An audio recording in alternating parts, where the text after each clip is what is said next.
Você sabia que a sua pele, ela reflete o seu estado de saúde? Pois é, eu, doutora Cristiane Sonsino, estou aqui com a minha colega Gisela Garcia Coan e nós, do Beleza na Lata, vamos falar para você tudo sobre sinais que a sua pele já dá de que a sua saúde, seu corpo, não está muito bem, não é, doutora Gisela? É isso aí. Oi, pessoal. A gente tem essa preocupação, né, Cris? Porque muitas vezes as pessoas procuram um tratamento estético e deixam de se preocupar com a saúde. E é sim um sinal de que alguma coisa não vai bem de repente, né? Ou que faz esses tratamentos esperando um resultado que não tem. Por quê? Porque o resultado está atrelado à saúde, né? Então, a pele não consegue se recuperar, né? Então, são sinais de que algo pode estar errado aí, né? E não com o tratamento que está errado, e sim com a saúde, né? Clinicamente, a gente observa, né? E aí o profissional tem que estar atento, mas a gente quer alertar todos também que a pessoa já pode, antes de procurar um profissional de estética, procurar um médico especialista naquilo que ele desconfia ser um problema. Fazer um check-up também é sempre importante, Exato, né? mas é sempre bom esse direcionamento, porque a gente fica em dúvida muitas vezes, Sim. né? Será que eu tenho algum problema? Será que eu não tenho? Hoje a gente tende a achar que tudo é muito normal, né? É da idade, isso é assim mesmo, né? Então, pode ser que a gente direcione, é claro que a gente aqui não vai falar nada de que você tem realmente esse problema e vamos ter esse cuidado. Tem uma pinta é câncer. Ou que as pessoas vão começar a olhar uma para as outras e falar, você tem, e dar um diagnóstico aí que você tem depois desse episódio, né? Mas é um sinal de que alguma coisa não vai bem, né? A gente costuma ver muito essa questão de que a pessoa começa um tratamento, por exemplo, até de cabelo, por exemplo, e de repente ela fala assim, nossa, mas eu fiz todo o tratamento e eu não vejo resultado. Mas aí a gente tem algumas carências, algumas coisas que dependem de um suporte, né? Uma suplementação, algo mais direcionado para que esse resultado venha com a estética, né? Sim, e alertar a comunidade, alertar os profissionais sobre essa importância, né, de ficar muito atento, porque as pessoas, quando os profissionais, né, nós estamos numa rotina de estética, a gente está muito focado em ruga, em questões aí de mancha, mas tentar lembrar da condição clínica geral. A gente tem um trabalho que eu desenvolvo sobre uma avaliação clínica que a gente faz antes dos tratamentos, né? Então, não é, vai fazer limpeza de pele, faz uma ficha específica de limpeza de pele. Antes, o próprio paciente preenche de próprio punho, né? Condições gerais de saúde. Todos os sistemas são averiguados pelo próprio paciente, depois o profissional, né, nós chegamos com aquela ficha toda preenchida e daí a gente repassa as condições clínicas, ou seja, é importante que o profissional da estética faça uma avaliação clínica também, que não é só clínica estética, é clínica geral, para entender a condição de saúde do paciente, como você falou, às vezes não melhora com o tratamento estético porque tem uma condição de base. Então, por que não identificar essa condição de base, essa doença crônico-degenerativa, ou só crônica, né, antes de começar um tratamento estético? E eu observo muito isso na questão dos dermocosméticos, né, a pessoa espera às vezes muitos têm resultados, outros não, porque o resultado às vezes não está atrelado a alguma condição de pele somente, né? E sim a saúde. E outra coisa que eu noto muito, Cris, assim, as pessoas pedindo suplementos. Eu quero um suplemento, eu quero um nutracêutico, eles nem chamam de nutracêutico, eles falam, eu quero uma cápsula, eu quero tomar alguma coisa junto com o que eu vou passar de dermocosmético para resolver o meu problema. O que eu tomo? Essa é a pergunta, né? Tomar é mais fácil? E existe uma gama hoje de coisas, a gente até está programando um episódio para falar desses suplementos. Trazer uma especialista, Trazer uma especialista e debater sobre isso, né? Os resultados que se tem, que são satisfatórios. Mas sempre que a gente for fazer uma indicação de qualquer que seja esse nutracêutico, ou até de um cosmético, a gente precisa saber se não tem uma doença pré-existente. Porque senão não vai resolver. Não é isso? A gente separou aqui 10 tipos de disfunções de pele ou até de cabelo, porque são várias, mas vamos elencar 10, né? Para falar, para a pessoa se atentar a isso. Né? Será que você tem algumas dessas disfunções que a gente vai falar aqui? Elas aparecem externamente no seu corpo, mas elas refletem algo que não vai bem internamente. E daí a gente nota isso aonde? Na pele, no cabelo, né, Gi? Na isso. unha. Na pele, unha, cabelo, sim, unha, né? Sim, claro. Eu vou começar a falar aqui de uma pele mais pálida. Isso é o mais clássico, que a gente já sabe, que a vovó já falava lá atrás. Filha, você tá pálida, né? Sim. Então, você tá com alguma carência de vitamina? Não era assim que se falava desde lá de trás? Dormiu bem, não dormiu bem. Você tá muito pálida. Isso é a primeira coisa que as pessoas notam na gente, né?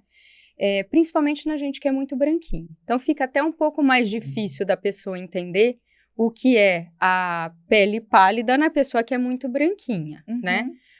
A pele pálida pode ser uma carência de vitamina, por exemplo, B12 ou ferro, que vai causar uma anemia, né? Ou pode ser uma anemia por outras causas. Mas o que a gente sempre fala, assim, para olhar sempre a gente que é branquinha, a pálpebra, né? Dentro da pálpebra, porque realmente é ali que você vai ver, não na gente que é muito branquinha, ou quem não pega sol, alguma coisa assim, né? Ainda é uma questão que você vê em clínica, assim, as pessoas muito pálidas e que procuram, assim, que elas têm uma anemia muito notável, assim, de você olhar para ela e falar, você tá pálida, e elas quererem alguma coisa para deixar ela mais... Eu noto a pessoa buscar o tratamento estético falando, minha pele tá opaca, tá sem viço, tá uma pele estranha, não tá uma pele bonita, minha pele não era dessa forma. E eu tenho visto a correlação com quem fez cirurgia bariátrica, pelo déficit das vitaminas, né? Tenho visto isso acontecer num pós-operatório de cirurgia, N cirurgias, independente de condição de saúde ou cirurgia plástica, porque tem essa questão, né, do organismo se preparar para a resposta toda inflamatória, então pós-operatório eu vejo bastante, e condições clínicas das que você já citou. Até quem tem diabetes, hoje eu costumo ver uma pele bem opaca, e não como sinal claro, mas já um indício de uma pele pouco hidratada. Não assim, hidratação tópica, mas uma pessoa que toma pouca água. Então, aí eu acho que tem essa relevância da pele ficar mais opaca.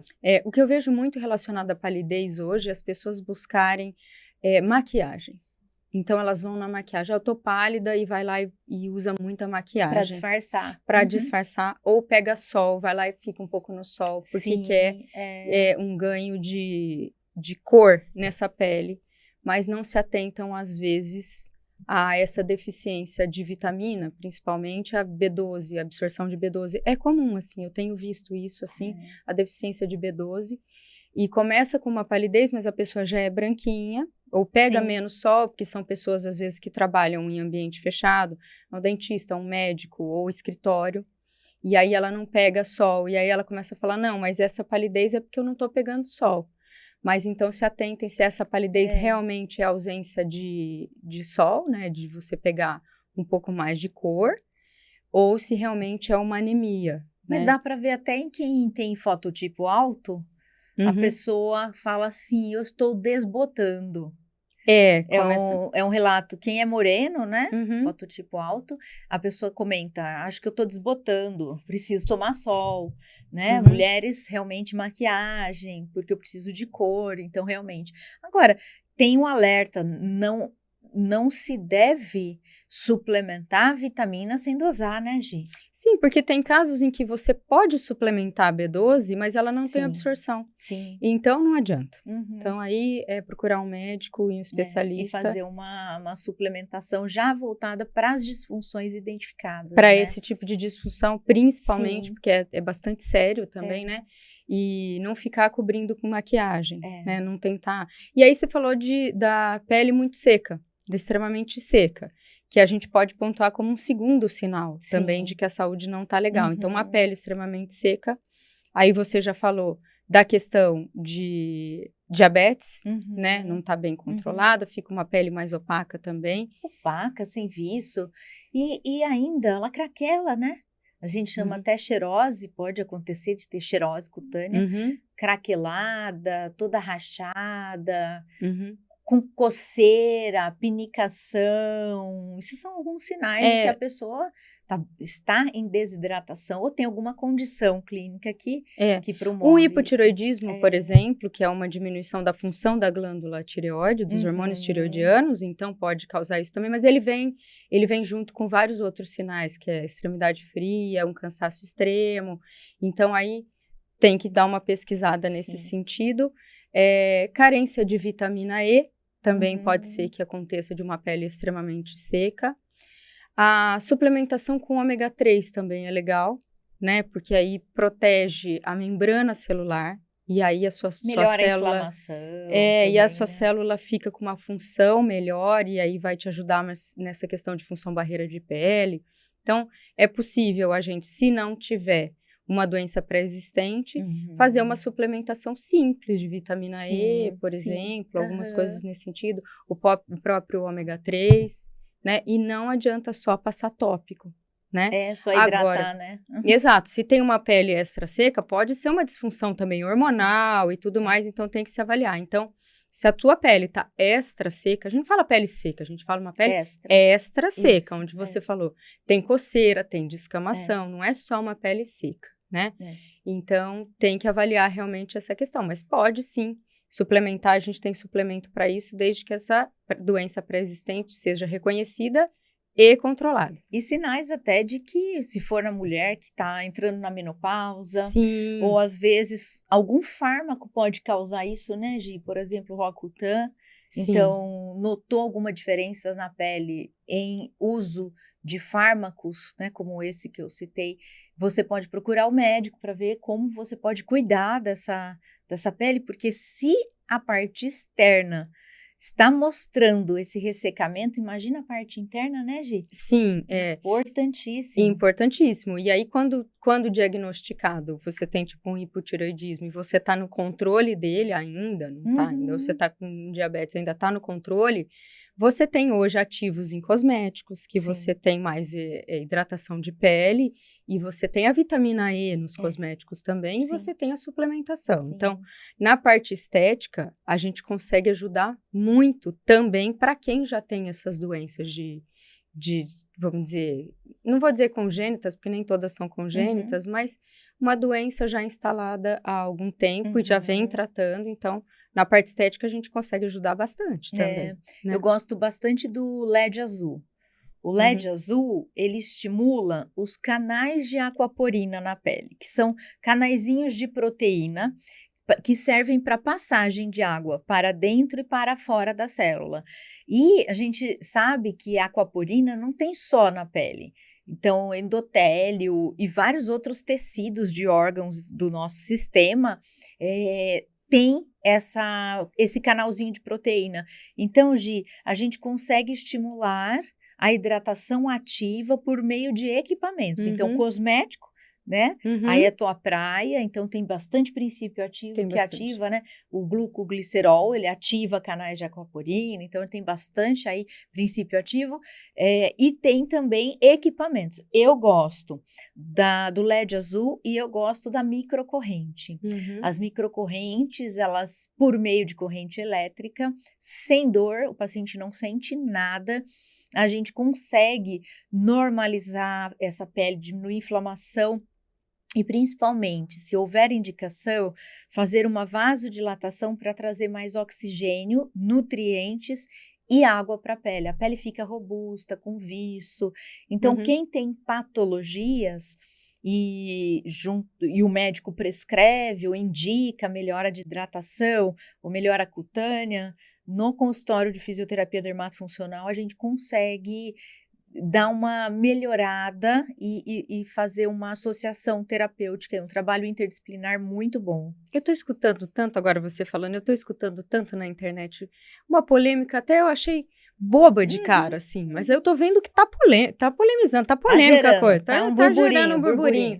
A questão de tomar água pra pele, Não, porque diz que não tem relação a quantidade de água que você toma, e outros dizem que tem, e aí isso é uma coisa antiga que se dizia lá atrás, e já descobriram que não, e aí a gente vai muito pensando na parte científica da coisa. Eu falei, nem vou dar bola para isso.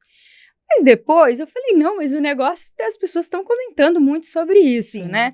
A minha opinião é que sim, que tem. Não que seja uma causa direta. Minha pele está desidratada ou minha pele está seca porque eu não tomo água. Então, se eu tomar água, só tomando água vai resolver. Mas eu vejo uma relação muito direta com a questão de quem toma menos água, quem toma mais água, com relação a uma pele mais seca. Mas não só. Eu vi você falando estimular os canais e tal, trazer água para essa pele. Como é que a gente traz água para essa pele se a pessoa está desidratada e ela não toma água? Essa é a relação, né?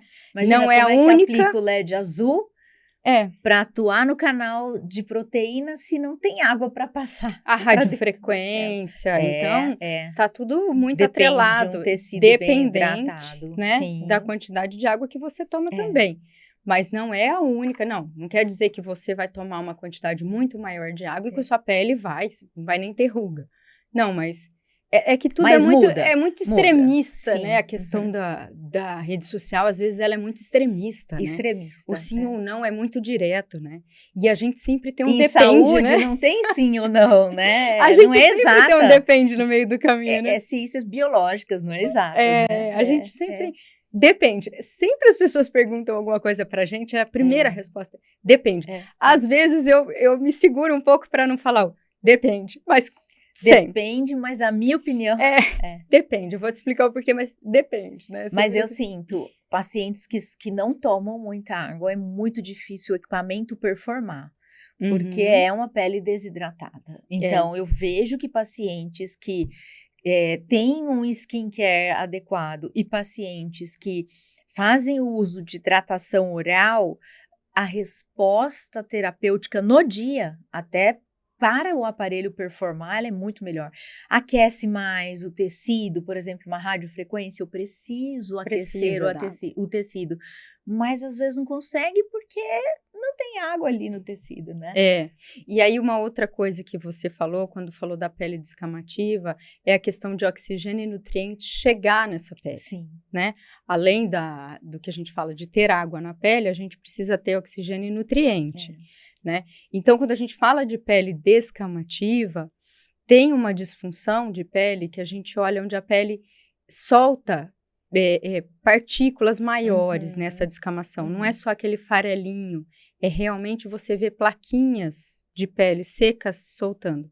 E aí chama atenção para quando a gente tem uma região mais de perna, mais inferior no corpo, e aí a pele fica um pouco mais escura.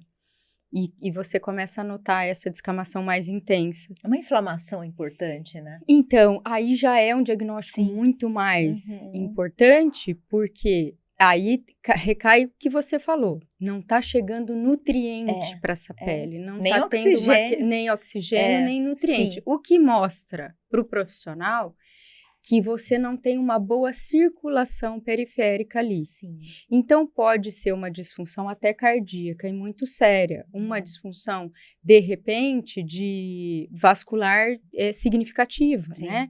Então, aí tem que procurar um profissional, e aí não vem para a questão estética de querer clarear ou querer esfoliar, que é o que a gente vê muito as pessoas fazendo quando ela tem aquela região bem descamativa. Dermatite ocre, né, também.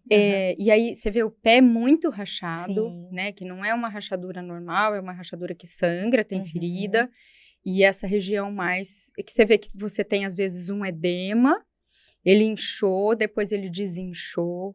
E às vezes não é tão, tô com edema, nossa, tô super inchado. Aquela inchadinha, mulher principalmente, a gente tem essa variação às vezes hormonal, dá aquela inchadinha, desincha, né? Mas tem que ficar atenta a isso, não vai esfoliar, não vai procurar um profissional para fazer nada de só drenagem e tal. Então, mesmo. Tem que realmente olhar essa questão vascular e a questão cardíaca. Né? Tem que fazer alguns exames para isso, né? Renal e tudo mais, né? E aí procurar um profissional. E aí quando a gente fala assim de pele escurecida, também vem uma outra questão de pele pra gente, que é a pele amarelada. né? Que tem pessoas que têm essa pele mais amarelada, e aí é uma questão mais, vamos dizer assim, totalmente médica. A gente não tem nada que possa fazer por causa de bilirrubina, e aí você vai ter que fazer exames de fígado. Sim. Pode ser que você tenha um excesso de bilirrubina por entupimento de canais de bile, e uma questão hepática mesmo, algo muito mais sério, né? Mas a pessoa às vezes acha normal essa pele um pouco mais amarelada, né, Cris? Principalmente se houver a etnia, né, descendência étnica.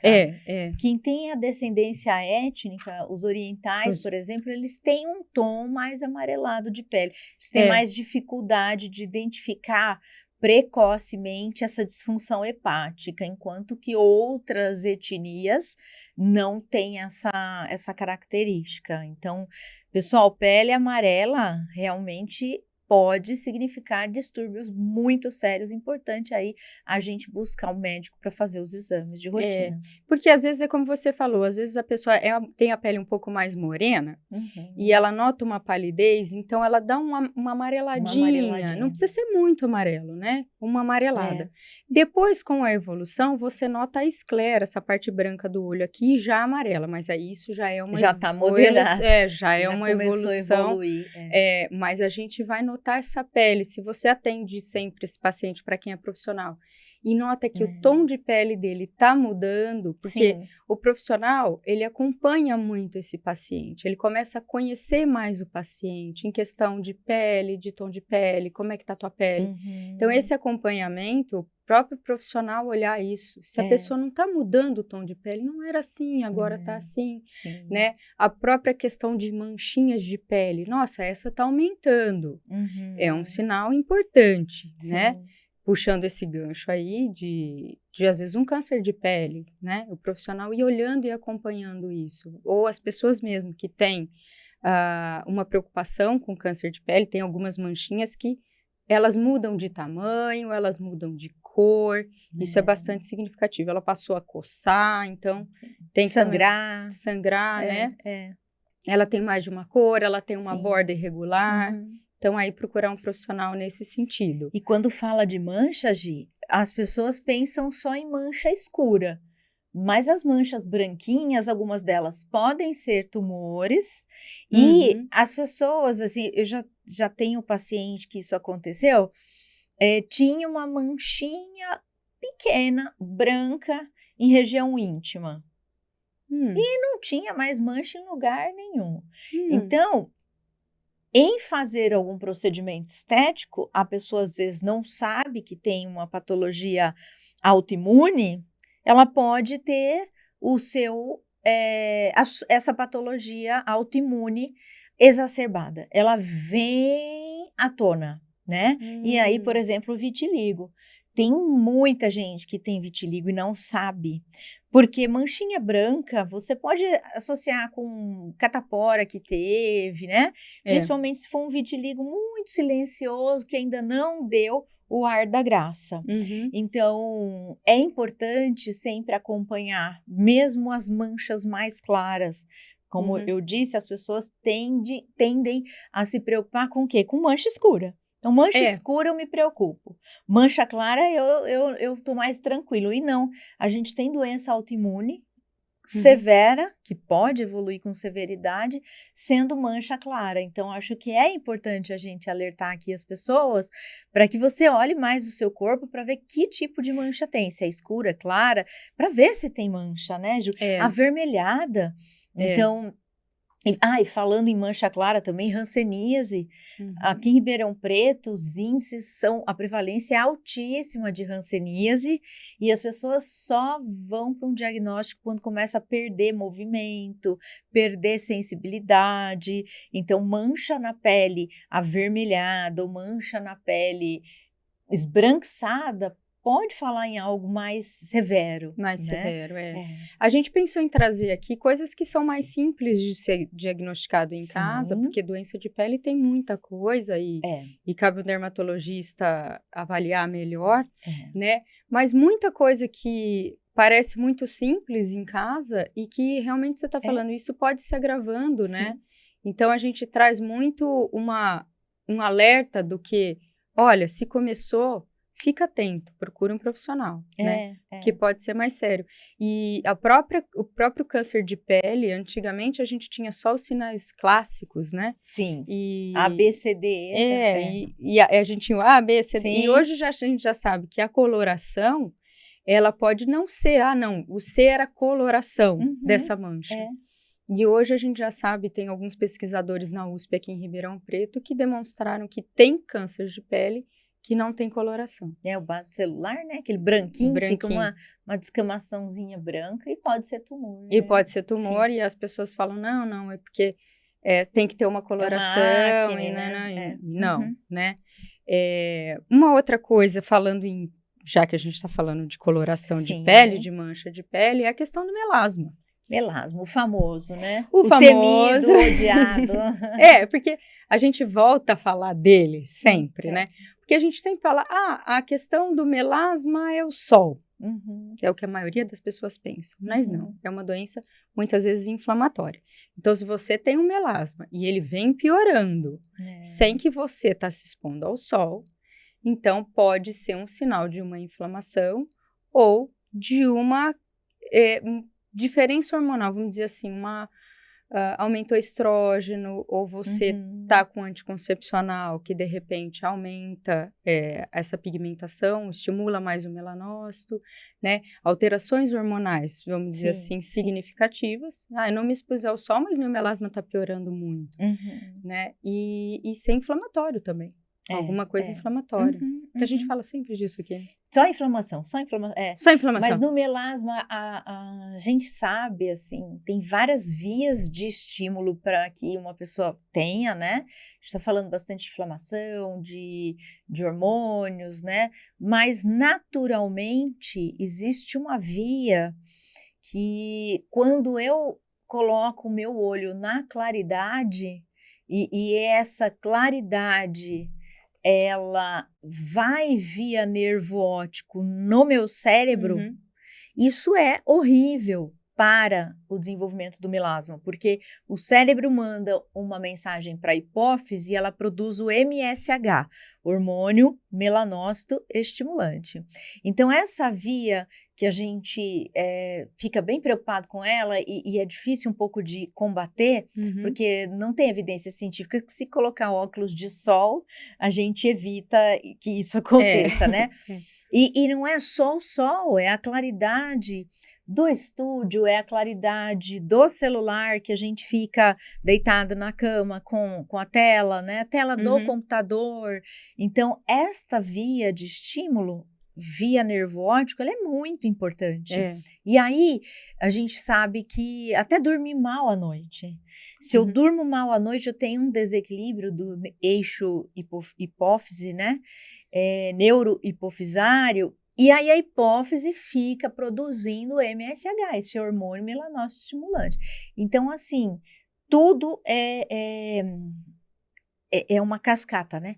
Hormônio, estímulo exógeno, externo, né? Sol, calor, né? As pessoas relacionam muito, tomou sol, tem melasma. Mas eu não tomo sol e tenho melasma. Porque o calor também estimula a pele, né? E aí, via aferente, ele vai para o cérebro e produz cada vez mais hormônio para ter cada vez mais mancha, e quando a pessoa tem o melasma, ela fala assim, é normal. Ele piora, ele vai, ele volta e tal, e isso é normal. E muitas vezes a piora dele é um sinal de saúde. Sim. Você está desequilibrado metabolicamente. Em alguma instância, sim. Pode não ser tão normal assim, né? Então, tem que avaliar se você piorou muito. É uma questão de se avaliar a questão hormonal e também inflamatória ou metabólica, né? E, então, tem uma questão, alguma disfunção aí não tá legal. Né? Uma outra coisa de pele que a gente pode pontuar, eu já nem sei se a gente tá no primeiro, segundo, terceiro, quarto. Não, vai falando. Porque aqui vai, né? Eu já nem sei se esse é o quinto, vai contando aí. Eu acho que deve ser o quinto. Mas a questão daquelas bolinhas atrás do braço. Sim, né? E aí as pessoas falam, eu tenho algumas bolinhas e às vezes elas coçam. E, isso é normal, não é assim que as pessoas falam? Eu Usei sempre roupa tenho apertada. isso. Aquelas inflamaçõezinhas, aquelas bolinhas, parece uma acne, mas não é uma acne, né? Então, vamos falar um pouco delas, assim, né? E é muito comum.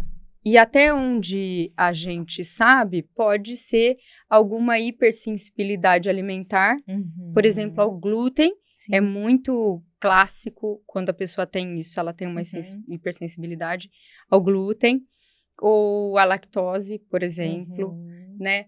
Mas é muito comum as pessoas aparecerem com essa queixa, alimentação gordurosa. Uma alimentação um pouco mais gordurosa também. Muita gordura de péssima qualidade. A gente tem uma disfunção, ela é da glândula sebácea e também do folículo, né? Então, ela tem um nome, né? Ela chama queratose pilar, né? Isso. Mas são aquelas bolinhas bem pequenininhas que vão inflamando, não vira aquela inflamação grande como da acne, ela fica aquelas bolinhas bem pequenininhas e elas coçam e mancha depois, mancha né? Depois, fica manchado. E então, normalmente tem alguma questão alimentar, né? Porque às vezes você come o glúten, vamos falar do glúten, né? Mas pode ser algum outro alimento. E aí, quando chega no intestino, seu organismo produz anticorpos contra aquilo e acaba aparecendo na pele, né? Tendo uma reação na pele. Então, é um sinal de que alguma coisa não tá legal. Tem que dar uma olhada nisso, né? Assim como a acne. Acho que a gente pode falar também, puxando o gancho da acne. A acne, ela pode ser sinal de alteração hormonal feminina, excesso de hormônio masculino, né? E que é comum as pessoas fazerem. Começar a tratar só topicamente. Ou vai lá e toma Roacutan, ou vai lá e toma alguma cápsula que tenha zinco e tal, tem uma melhora momentânea e depois ela volta. Até pessoas que tomaram Roacutan relatam, não, mas eu parei e voltou. Então, pode sim ter uma relação alimentar também. O consumo maior de laticínios, né? De algumas proteínas, por exemplo, o whey também piora a questão da acne. O excesso, né? O excesso, né? Sempre o excesso, né? E a questão de gordura também tem uma relação, né? Mas pensar em inflamação também. Então, a gente trabalha muito com antioxidantes, muita coisa que desinflame essa pele. Então, a gente hoje a gente fala da cúrcuma, né? Que a gente estava até comentando aqui, que ela é um bom anti-inflamatório. Aí tem que ser a cúrcuma. Tem muita questão de que tudo é o açafrão, nananã. Então, a gente vai discutir isso em algum momento, qual é o que funciona realmente ou não, né? Mas tem bastante suplementos hoje que a gente consegue, dentro de várias dessas disfunções que a gente está falando, desde que diagnosticadas, né, como não doença, vamos dizer assim, que a gente consegue reverter várias coisas, né, Cris? Uma outra coisa que eu gostaria de chamar a atenção aqui, que vem acontecendo muito, é a questão no hipotiroidismo. As pessoas perdem muito essa região da sobrancelha, daqui para a cauda da sobrancelha. E elas não sabem que ela tem hipotiroidismo. E elas vão lá e fazem a pigmentação, né? Como é que chama mesmo? É micropigmentação. Micropigmentação. Isso. E aí ela vai e faz a micropigmentação e fica satisfeita. E fica sem pelinho. Tá tudo certo. E acha que é normal perder os pelinhos da sobrancelha. Então a sobrancelha pode ser um sinal também, se você está perdendo muito nessa região de cauda de sobrancelha. Um sinal de, por exemplo, de hipotireoidismo. Tem que dar uma olhada nisso. Não vai lá e faz a pigmentação ou usa a maquiagem para cobrir tudo isso e tá bom e vamos em frente. Sim. Né? A mesma coisa quando a pessoa fala, eu tô sentindo um cansaço extremo. Não, isso é normal. Tá estressado.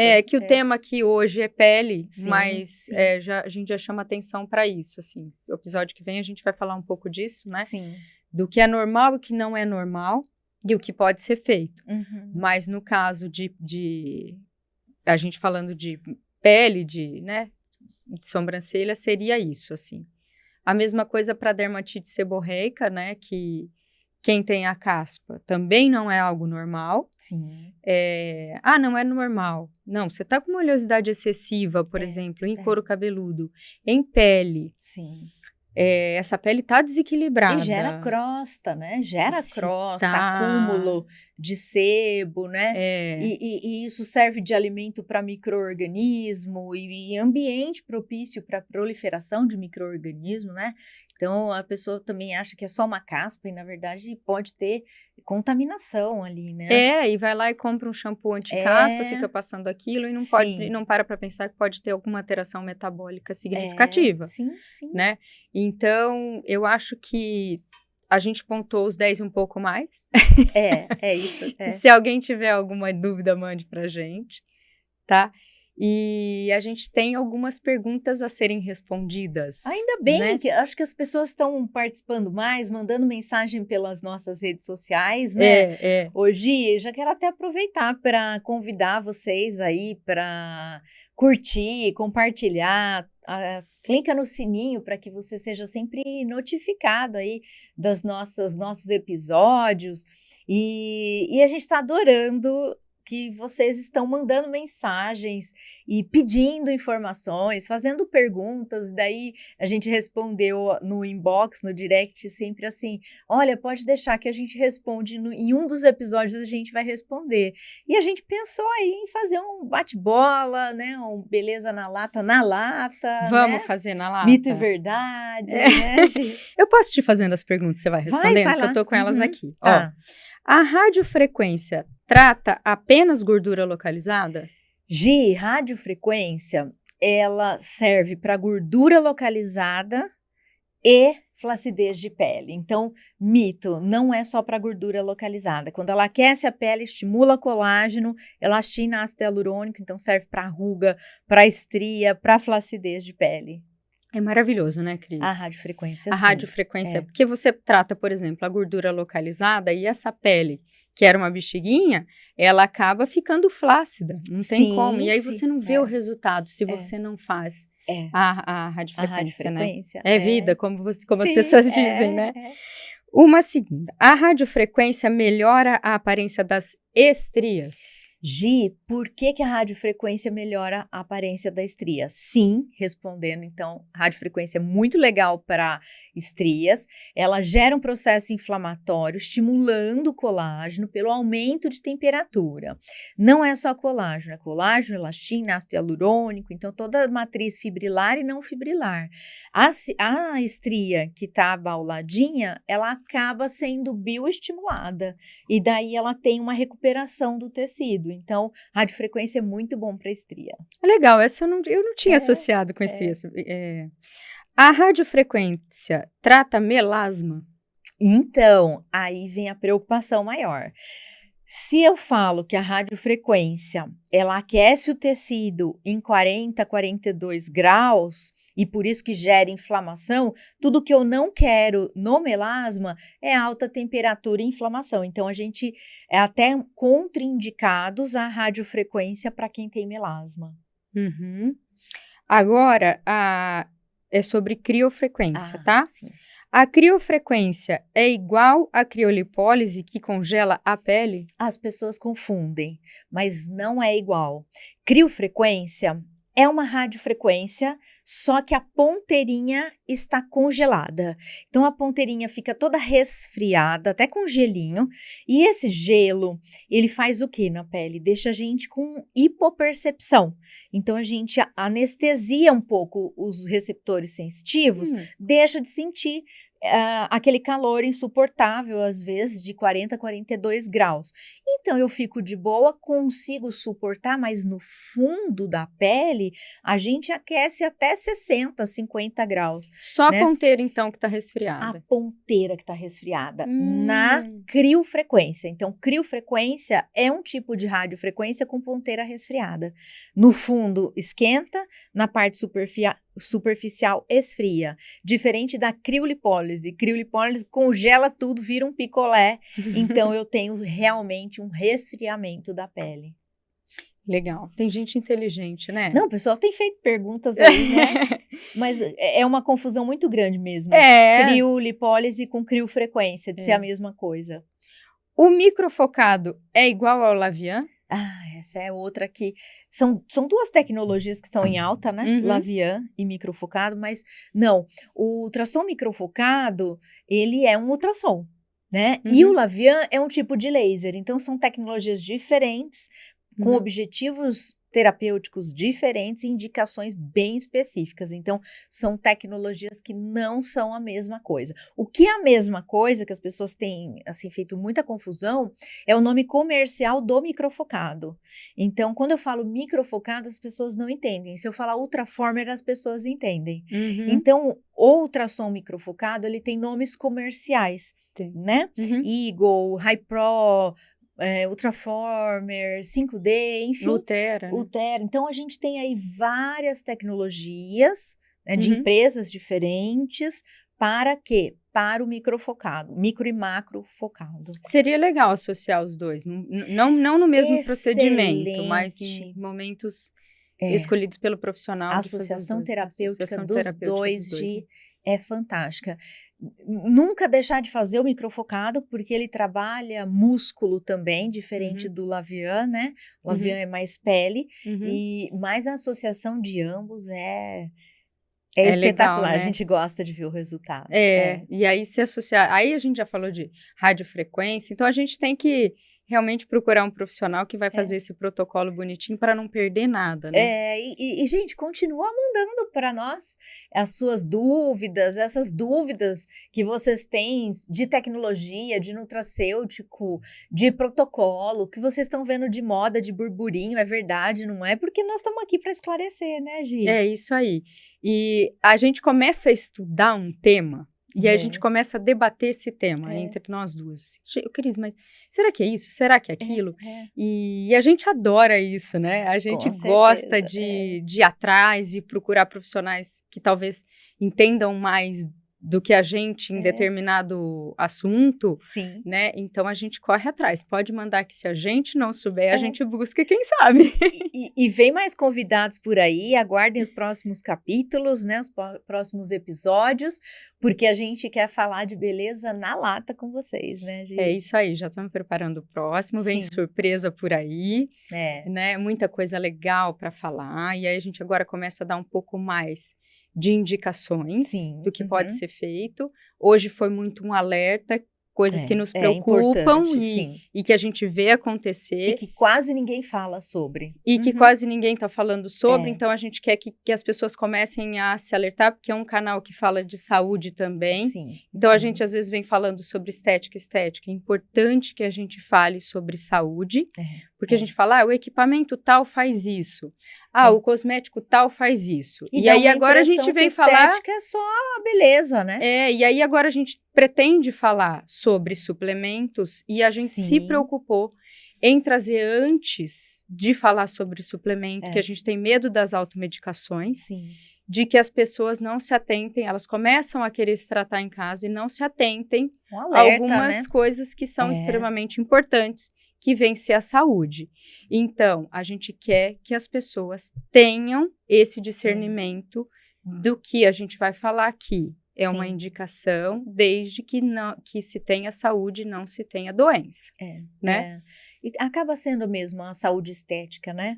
Então, acho que o tema de hoje foi para alertar, foi para falar de algo que quase ninguém fala, né? O que a tua pele está gritando e te falando, o que você tem que olhar, que médico que você tem que ir, que revisão das suas peças aí, da sua máquina você tem que fazer.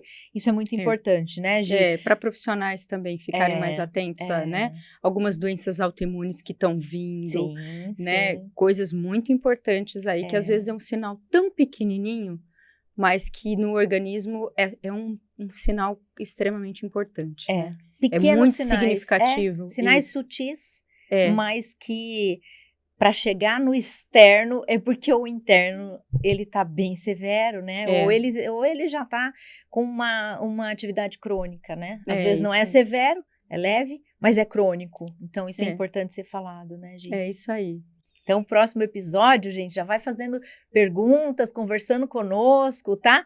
Que a gente vai trazer tudo sobre nutracêuticos, Cápsula da Beleza, será que existe, Gi? É isso, o pessoal falou. Vai Cápsula da Beleza. Então, aguarde o próximo episódio, que vai estar imperdível. Então, aproveite, curte, compartilha, tecle aí no sininho para ser notificado, porque o próximo episódio será imperdível. E muito obrigada por vocês estarem com a gente, participando, mandando perguntas. Todo final de episódio a gente vai fazer esse bate-lata aí sobre perguntas, mitos, verdades e esclarecendo para vocês as dúvidas mais frequentes, né, Gi? É isso aí. Obrigada pela companhia de sempre, Gi. Cris. Obrigada a todos vocês que nos acompanham, viu? Um grande abraço. Um grande abraço. Até mais. Tchau, tchau. Tchau.